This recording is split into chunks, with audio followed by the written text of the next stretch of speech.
अब milky mushroom में ये है कि जैसे आपने ऑयस्टर पढ़ा, उसका टेम्परेचर अलग था, मिल्की का टेम्परेचर अलग होगा। और मिल्की में आपको मैंने क्या पढ़ाया, ऑयस्टर में पढ़ाया केमिकल स्टेरिलाइजेशन। इसमें कुछ नया कर लो, स्टेरिलाइजेशन वाला प्रोसेस तो आप यहाँ पे सीख ही रहे हो। इसमें नॉन केमिकल मेथड करते हैं, है ना। तो इसमें होगा पहला, जैसे केमिकल स्टेरिलाइजेशन था वैसे ही हॉट वाटर ट्रीटमेंट। क्या होगा? Hot water treatment. इस हॉट वाटर ट्रीटमेंट के लिए क्या होगा, जैसे आपने 200 लीटर ड्रम लिया था, 100 लीटर पानी डाला था, तो सेम वही है। जैसे आपने 100 लीटर पानी डाला था, अब मिल्की में आपको एक किट मिलेगी। मिल्की में क्या होगा, जो आपको एक किट मिलेगी, उस किट में 1 किलो 1 kg स्पॉन होगा, 6 पॉलिथीन बैग्स होंगे जिसमें कि आपके 5 बैग बनेंगे, एक एक्स्ट्रा दिया जाएगा, रबर बैंड होगा और केसिंग सॉइल होगी। केसिंग सॉइल ही मिल्की और ऑयस्टर के बीच एक डिफरेंस है, वो मैं आपको बताऊंगी कि आप कैसे बनाएंगे। तो उस किट के हिसाब से 1 किलो भूसा जो होगा, स्पॉनिंग रेशियो मिल्की का डिफरेंट होगा, तो उस स्पॉनिंग रेशियो के हिसाब से आपको 5 किलो भूसा मिल्की में इस्तेमाल करना है। अब जो आपने ऑयस्टर में पढ़ा वो ऑयस्टर में पढ़ लिया, बात खत्म। मिल्की में वो रिपीट नहीं करना, अब रिलेट मत करना। मैंने आपको ऑयस्टर इसलिए बढ़ा दिया क्योंकि मिल्की में भी स्टेप बाय स्टेप चीजें ऐसी होती है, पर डिफरेंस होता है टेम्परेचर का। और मिल्की का बिजाई का जो स्पॉनिंग रेशियो होता है और इसका जो स्पॉनिंग रेशियो होता है वो अलग अलग होता है। तो सिंपली आपको 1 किलो भूसे में 5 किलो, तो 1 किलो बीज में आपको ड्राई 5 किलो भूसा चाहिए। अब आपको क्या करना है इसमें कि आपने ये लिया, जैसे 100 लीटर पानी लिया था ना आपने, आपका भूसा 5 किलो है, तो मैं इस पानी को क्या कर देती हूँ 35 लीटर, ताकि आपको आसानी रहे कि आपको 5 किलो भूसे में कितना पानी इस्तेमाल करना है। कितना पानी है? 35 लीटर पानी है। अब इस 35 लीटर पानी में हमने आग लगा दी और गरम किया। इसको ऐसे होता है गरम, हॉट किया, है ना। अब इसमें हम 2 सबस्ट्रेट इस्तेमाल करेंगे, या तो व्हीट स्ट्रॉ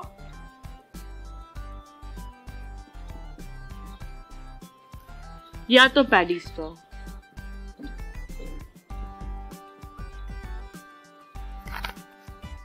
अगर आप लोग भूसा इस्तेमाल करेंगे तो आपको 65 to 70 डिग्री सेल्सियस पानी को गर्म करना है और इस भूसे को इस गर्म पानी में 60 to 120 मिनट्स के लिए रखना है, यानी कि 1 से 2 घंटे के लिए रखना है।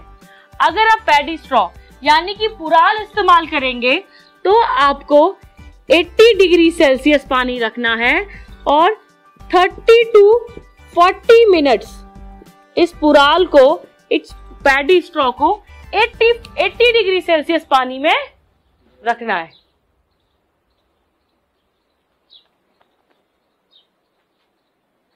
और ये टेम्परेचर आप कैसे नापोगे? 100 डिग्री सेल्सियस का जो थर्मामीटर आता है ना, उसी से आप इसका टेम्परेचर भी नापोगे। जिससे आप बैक टेम्परेचर नापोगे ना ऑयस्टर मशरूम के, वो 100 डिग्री सेल्सियस वाला लेना, उसी से आप पानी में डिप करोगे, वो अपने आप ही मरकरी ऊपर जाएगी। व्हीट स्ट्रॉ के लिए 65 to 70 डिग्री सेल्सियस और पैडी स्ट्रॉ के लिए 80 डिग्री सेल्सियस। ये नोट कर लीजिए आप पूरा। और इसमें फिर भूसा आपका कितना जाएगा? 5 kg। व्हीट स्ट्रॉ कितना होगा?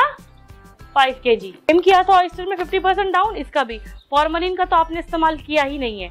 मॉइस्चर का क्या करना है? 50% डाउन करना है। और 24 घंटे फैलाने की जरूरत ऐसा जिसको नहीं होती। अगर 1 क्विंटल, 2 क्विंटल, 3 क्विंटल लोगे तो उसमें जरूरत पड़ेगी। अभी तो 5 किलो भूसा है, 2-3 घंटे भी फैलाओगे हो जाएगा, क्योंकि आपको किट दी जा रही है, इस किट को आपको यूज करना है। तो अगर आप इसमें 2-3 घंटा भी भूसा नॉर्मली फैलाओगे सूख जाएगा। पर अगर ये हॉट वाटर ट्रीटमेंट फिर भी आप बड़े लेवल में करते हो, 1 क्विंटल, 2 क्विंटल या 3 क्विंटल भूसे को उबाल के फिर फैलाते हो, तो फिर आपको 24 घंटे का रेस्ट पीरियड इसमें भी देना है। ठीक है ना। ज्यादा ऊंचाई नहीं रखनी है, पलटाई करनी है, भूसा नहीं दबाना है। सेम वही तरीका जो ऑयस्टर में होगा और आप लोग यहाँ पे करेंगे इसको, दे सकते। पर मैं इसलिए हॉट वाटर ट्रीटमेंट पढ़ा रही हूँ ताकि कुछ नया सीख लो। बाकी आपकी मर्जी, जो भी करते रहना, क्योंकि कुछ नया पता चलता रहेगा। It's good for all of us ना। तो सेम अब इसके बाद ट्रीटमेंट हो गया, 24 आवर्स आपने फैला दिया, 50% मॉइस्चर डाउन ले आए। अब क्या करेंगे? स्पॉनिंग। स्पॉनिंग मिल्की जैसे आपने ऑयस्टर में करी थी वैसे ही होगी, पर इसमें कौन सी स्पॉनिंग होगी? यस, इसमें जो स्पॉनिंग होगी वो लेयर स्पॉनिंग होगी। मिल्की ऑयस्टर में कौन सी स्पॉनिंग हुई थी? मिक्स स्पॉनिंग, ठीक है। इसमें लेयर होगी। यस,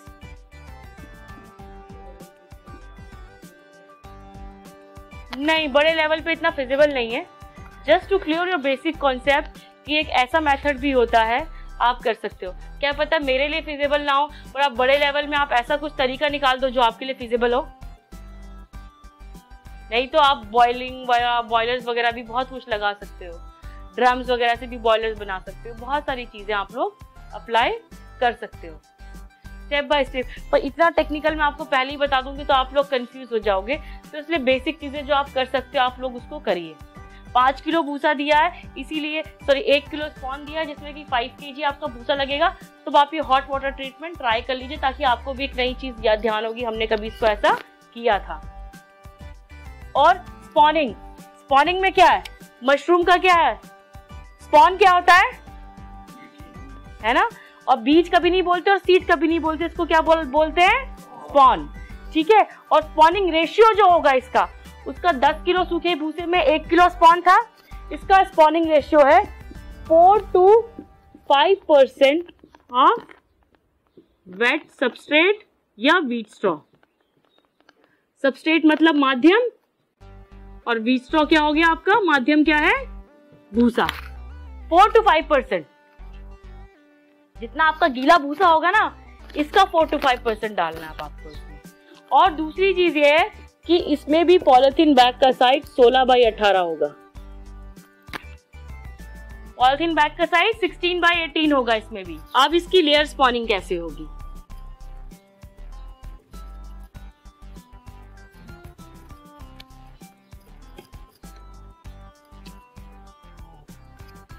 इसकी लेयर स्पॉनिंग कैसे होगी? आपने बैग लिया, बैग का साइज क्या है? 16/18 इंचेस, और आपने इसके कॉर्नर्स काट दिए। क्या कर दिए? कट कर दिए, ताकि जो एक्सेस वाटर है वो ड्रेन आउट हो जाए। ऑयस्टर मशरूम में भी कॉर्नर्स काटे थे, आपने ध्यान किया होगा, उसीलिए ताकि अगर कहीं ज्यादा पानी भूसे में बच जाता है तो इन कॉर्नर से वो बाहर निकल जाए। अब कॉर्नर्स काटने के बाद आपने क्या किया? आपने पहले डाला भूसा यानी कि व्हीट स्ट्रॉ, फिर आपने डाला स्पॉन, फिर आपने डाला व्हीट स्ट्रॉ, फिर आपने डाला स्पॉन, फिर आपने डाला व्हीट स्ट्रॉ, फिर आपने डाला स्पॉन। तो इसमें 3 लेयर व्हीट स्ट्रॉ की और 3 लेयर स्पॉन की है। जैसा मैंने ड्रॉ किया है ना, वैसा ही आपको एग्जैक्ट करना भी है। ऐसा नहीं कि पहले आपने स्पॉन डाल दिया फिर उसके ऊपर व्हीट स्ट्रॉ डाल रहे हो। फर्स्ट लेयर आपकी व्हीट स्ट्रॉ की होगी और लास्ट लेयर आपकी स्पॉन की होगी।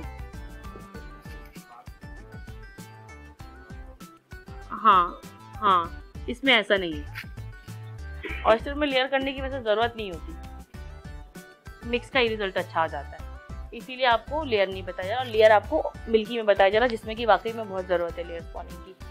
तो पहला आपका स्पॉन, पहला आपका व्हीट स्ट्रॉ और लास्ट आपका स्पॉन। स्पॉन की कितनी लेयर होंगी और व्हीट स्ट्रॉ की 3, टोटल 6 लेयर्स है। 3 लेयर व्हीट स्ट्रॉ की और 3 लेयर स्पॉन की, और फिर ऊपर से आपने इसको बांध देना है और नॉट बांध देनी है। ऊपर से बांध के इसकी नॉट बांध दो, और बैग में सेम 10 से 12 10 to 12 होल्स कर दो। ये होल्स जो होंगे वो आपके एरेशन के लिए होंगे, पर इन होल्स में से मशरूम बाहर नहीं आएगी। उसमें से आ रही थी इसीलिए दूर दूर छेद किए, इसमें से नहीं आने वाली, इसलिए कहीं भी इसको रैंडमली होल कर दो आप। और इन ये उसमें होल्स का इस्तेमाल मशरूम के लिए, मशरूम की फ्रूट बॉडी के लिए और एरेशन के लिए हो रहा था। इसमें सिर्फ और सिर्फ एरेशन। Third, mycelium run. दोबारा से ये पीरियड आया। अब माइसीलियम क्या होता है? माइसीलियम क्या होता है? यस, ये याद रखिएगा। फंगस तो बहुत सारे हैं, पर जो खाने योग्य होता है, जो एडिबल है, जिसको हम खा सकते हैं, वो vegetative part of fungus mycelium कहलाया जाता है। इसीलिए स्पेशली माइसीलियम रन ही इस पीरियड, इस स्टेज का नाम रख दिया, ताकि पता चले जो खाने लायक फंगस है वो स्प्रेड हो रही है। उस भूसे में जो आपने स्पॉन डाले हैं वो सेम जैसे ऑयस्टर में फैले हैं वैसे मिल्की में भी फैलेंगे। अब इसमें आपने जैसे उसका 14 to 15 डेज का टाइम पीरियड था, अब इसमें अलग है। अब मैं मिल्की में या ऑयस्टर में ऑयस्टर रिपीट नहीं करूंगी, सिर्फ आप मिल्की को फोकस रखिएगा। सिंपल, इसमें जो टाइम पीरियड है वो 15 to 20 डेज, यानी कि 15 से 20 दिन के अंदर पूरी फंगस स्प्रेड होगी। फिर दूसरा टेम्परेचर। टेम्परेचर इसमें वही दो टाइप है, रूम और बैग। रूम का टेम्परेचर चाहिए 20 to 30 डिग्री सेल्सियस, बैग का चाहिए 20 to 32 या 33 डिग्री सेल्सियस। रूम का टेम्परेचर बैग के टेम्परेचर से हमेशा हाई रहेगा। क्यों? अंदर माइसीलियम रन हो रहा है, फंगस फैल रहा है, एक्टिव मोड में उसमें काम चल रहा है, एक्सोथर्मिक प्रोसेस हो रहा है। आपका मिल्की हो या ऑयस्टर हो, जब माइसीलियम रन आपका सही तरीके से माइसीलियम स्प्रेड हो रहा होगा तो आपके बैग में स्वेटिंग स्टार्ट होगी, मॉइस्चर दिखेगा, अंदर अंदर आपको पानी दिखना शुरू हो जाएगा। तो इट मीन सब कुछ सही है। जब पानी नहीं दिख रहा है, वाटर की ड्रॉप्स नहीं दिख रही है, मतलब कि कुछ गड़बड़ है। क्योंकि जब रूम के टेम्परेचर से बैग का टेम्परेचर ज्यादा होगा तो वाटर उसके अंदर अपने आप आएगा, बैग स्वेट करेगा। आप जब कार चलाते हैं सर्दियों में, जो बाहर का टेम्परेचर आपकी कार का टेम्परेचर में फर्क होता है तो शीशे में जमती है ना भाप, सेम इसमें होगा। मेरी बॉडी का टेम्परेचर जो है, जो एटमॉस्फेयर का टेम्परेचर है और जो मेरी बॉडी का, हमारी बॉडी का टेम्परेचर है, उससे हाई होता है क्यों? हम एक्टिव हैं, हम जिंदा हैं, हम लाइव हैं। तो सेम ये बैग जो है वो एक्टिव है, वो जिंदा है, वो लाइव है। उसके अंदर माइसीलियम जो है वो रन हो रहा है, उसके अंदर एक्टिव मोड में जो है वो चीजें चल रही हैं, एक्सोथर्मिक प्रोसेस हो रहा है उसके अंदर, माइसीलियम फैल रहा है, फंगस पूरा स्प्रेड हो रहा है। हमेशा रूम के टेम्परेचर से बैग का टेम्परेचर हाई होगा ही होगा। और पूरा माइसीलियम फैलने में कितने दिन लगेंगे? 15 to 20 डेज। अब ये पूरा 15 से 20 दिन बाद जब आपका पूरा माइसीलियम फैल जाएगा, अच्छे तरीके से आपका सारा माइसीलियम रन हो जाएगा, उसके बाद फोर्थ स्टेज आता है केस रन। यहां पे डिफरेंट होती हैं चीजें। क्यों? क्योंकि इसमें बैग के चारों तरफ से मशरूम नहीं निकलेगी, इसमें बैग का जो ऊपरी हिस्सा है इसमें से मशरूम बाहर आएगी। इसके लिए जो ऊपर का हिस्सा है इसको खोल के इसके ऊपर केसिंग किया जाता है। और केसिंग करने के लिए जो ये केस रन वाला पीरियड है पूरा, इसमें आपको सबसे पहले केसिंग बनानी पड़ेगी। केसन का पीरियड जो है वो तो आगे मैं समझाऊंगी, पर इस केस रन पीरियड के लिए आपको सबसे पहले क्या बनाना है? Casing soil. केसिंग सॉइल इसका नाम है, पर प्लीज इसमें याद रखना कि आप मिट्टी यानी कि सॉइल कभी भी नहीं डालेंगे। जिस जमाने में केसिंग सॉइल इसका नाम पड़ा, शायद वो सॉइल ऐड करते होंगे, पर अब सॉइल में कंटामिनेशन बहुत ज्यादा है, वो सक्सेसफुल नहीं होता है सॉइल का सोल्यूशन। कहीं कहीं लिखा भी होता है कि मिट्टी डाल लो, मिट्टी बिल्कुल नहीं डालनी, ये याद रखना। आपको ये सोल्यूशन कैसे बनाना है, 80% गाय का गोबर, कितना पुराना, 18 मंथ्स, 1.5 साल पुराना, plus 20% wet cocopeat. Wet cocopeat क्या होती है? कोकोपीट क्या होती है? नारियल के रेशे, पता है आपको? नारियल के रेशे को ये लोग पूरा का पूरा ट्रीट करते हैं और इसको ब्लॉक्स बनाते हैं, काटते हैं, पूरा इतना इतना हिस्सा करते हैं और उसको पूरा का पूरा ट्रीट करने के बाद उसके ब्लॉक्स बनाए जाते हैं। और जैसी वो नर्सरी में आपको मिलते हैं, इजीली देहरादून में भी मिलेंगे या बाहर भी मिलेंगे। आपको कोकोपीट पूछनी है, कोकोपीट, और उसको क्या करना है, वेट, ये वेट बताया है मैंने आपको। वेट में क्या है कि आपने ये एक ब्लॉक लिया, मान लीजिए वो 1 किलो का था, और ये आप जो भी लेंगे ये किसके बेसिस पे लेंगे, वॉल्यूम के बेसिस पे। तो वॉल्यूम मतलब साइज जो उसका होगा, वजन नहीं, वजन तो इसका काफी ज्यादा बढ़ जाता है। आपने 1 किलो लिया, उसको 48 यानी कि 48 घंटे के लिए पानी में क्या क्या कर दिया आपने, वाटर में सोक कर दिया।